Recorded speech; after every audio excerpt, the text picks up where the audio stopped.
मायामयी युवती का वेश धारण किए श्याम सुंदर उस प्रांगण से अंतःपुर में प्रविष्ट हुए, जहाँ कोटि सूर्य के समान कांतिमान कपाटों और खंभों की पंक्तियाँ प्रकाश फैला रही थी। वहाँ के रत्न मंडित आंगनों में बहुत सी रत्न स्वरूपा ललनाएँ सुशोभित हो रही थीं। वीणा, ताल और मृदंग आदि बाजे बजाती हुई वे मनोहारिणी गोप सुंदरियाँ फूलों की छड़ी लिए श्री राधा के गुण गा रही थीं। उस अंतःपुर में दिव्य एवं विशाल। राधे कृष्ण।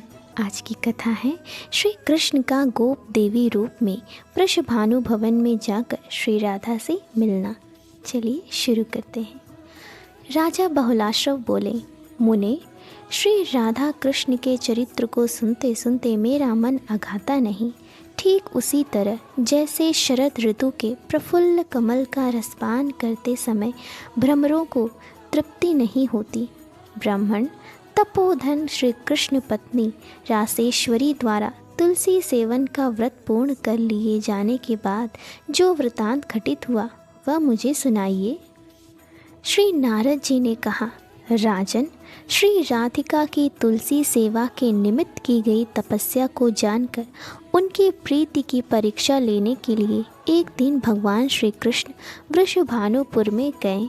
उस समय उन्होंने अद्भुत गोपांगना का रूप धारण कर लिया था। चलते समय उनके पैरों से नुपुरों की मधुर झनकार हो रही थी। कटकी करधनी में लगी हुई क्षुद्र घंटिकाओं की भी मधुर खनखनाहट सुनाई पड़ती थी। अंगुलियों में मुद्रिकाओं की अपूर्व शोभा थी। कलाइयों में रत्न जड़ित कंगन, बाहों में बाजूबंद तथा कंठ एवं वक्षस्थल में मोतियों के हार शोभा दे रहे थे। बाल रवि के समान दीप्तिमान शीश फूल से सुशोभित केश पाशों की वेणी रचना में अपूर्व कुशलता का परिचय मिलता था। नासिका में मोती की बुला खेल रही थी। शरीर की दिव्य आभा स्निग्ध अलकों के समान ही श्याम थी। ऐसा रूप धारण करके श्री हरि ने वृषभानु के मंदिर को देखा। खाई और परकटों से युक्त वह वृषभानु भवन 4 दरवाजों से सुशोभित था तथा प्रत्येक द्वार पर काजल वर्ण के समान वाले गजराज झूमते थे, जिससे उस राजभवन की मनोहरता बढ़ गई थी।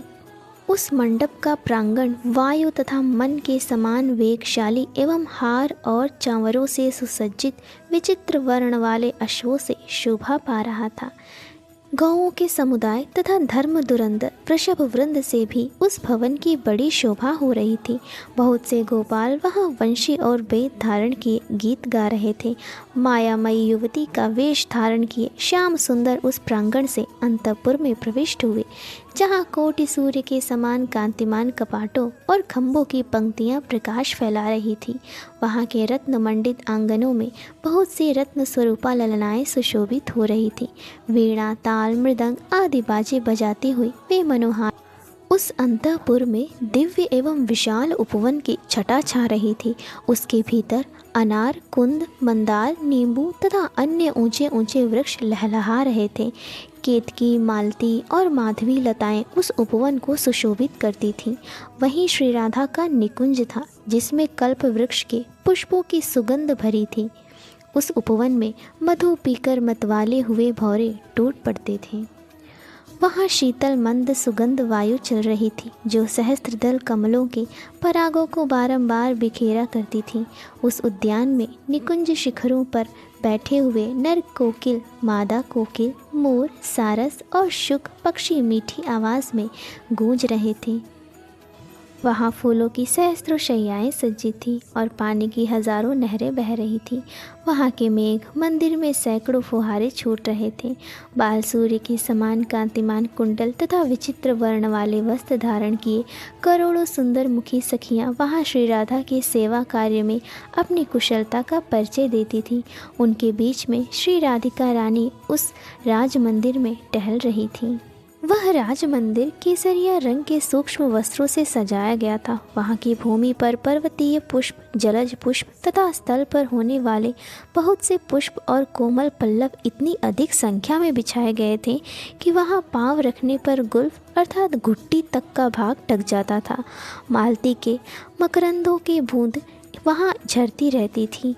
ऐसे आंगन में करोड़ों चंद्रों के समान कांतिमती कोमलांगी एवं कृशांगी श्री राधा धीरे धीरे अपने कोमल चरणारविंदों का संचालन करती हुई घूम रही थी। मणि मंदिर के आंगन में आई हुई उस नवीना गोप सुंदरी को वृषभानु नंदिनी श्री राधा ने देखा।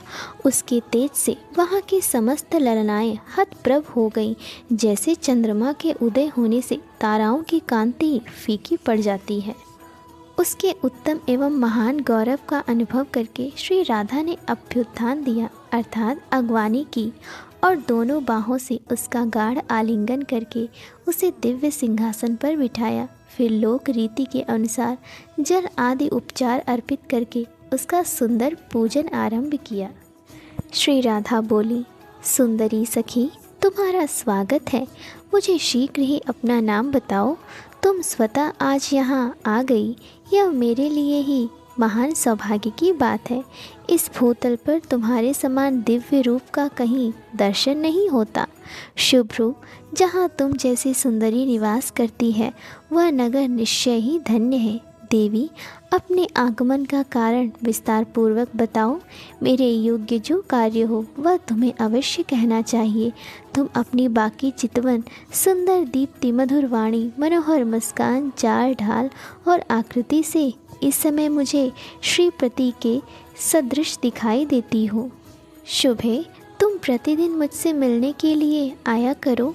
यदि ना आ सको तो मुझे ही अपने निवास स्थान का संकेत प्रदान करो। जिस विधि से हमारा तुम्हारे साथ मिलना संभव हो वह विधि तुम्हें सदा उपयोग में लानी चाहिए। हे सखी, तुम्हारा यह शरीर मुझे बहुत प्यारा लगता है, क्योंकि ये मेरे प्रियतम श्री व्रजराज नंदन की आकृति तुम्हारी ही जैसी है, जिन्होंने मेरे मन को हर लिया है। अतः तुम मेरे पास रहो। जैसे भौजाई अपनी ननद को प्यार करती है, उसी प्रकार मैं तुम्हारा आदर करूँगी। श्री नारद जी कहते हैं, हे राजन, यह सुनकर माया से युवती का वेश धारण करने वाले भगवान श्री कृष्ण ने कमल नयनी श्री राधा से इस प्रकार कहा, रंभोरु, नंदनगर गोकुल में नंद भवन से उत्तर दिशा में मेरा निवास है। मेरा नाम गोप देवी है। मैंने ललिता के मुख से तुम्हारी रूप माधुरी और गुण माधुरी का वर्णन सुना है। अतः हे चंचल लोचनों वाली सुंदरी, मैं तुम्हें देखने के लिए यहाँ तुम्हारे घर में चली आई हूँ। कमल लोचने, जहाँ ललित लवंग लता की सुस्पष्ट सुगंध छा रही है, जहाँ के गुंज निकुंज में मधुपों की मधुर ध्वनि से युक्त कुंज पुष्प खिल रहे हैं, वह श्रुतिपथ में आया हुआ तुम्हारा नित्य नूतन दिव्य नगर आज अपनी आँखों से देख लिया। इसके समान सुंदर तो देवराज इंद्र की पूरी अमरावती भी नहीं होगी। श्री नारद जी कहते हैं, हे राजन, इस प्रकार दोनों प्रिया प्रियतम का मिलन हुआ। वे परस्पर प्रीति का परिचय देते हुए वहाँ उपवन में शोभा पाने लगे। पुष्पमय कंदूक के खेल खेलते हुए वे दोनों हंसते और गीत गाते थे।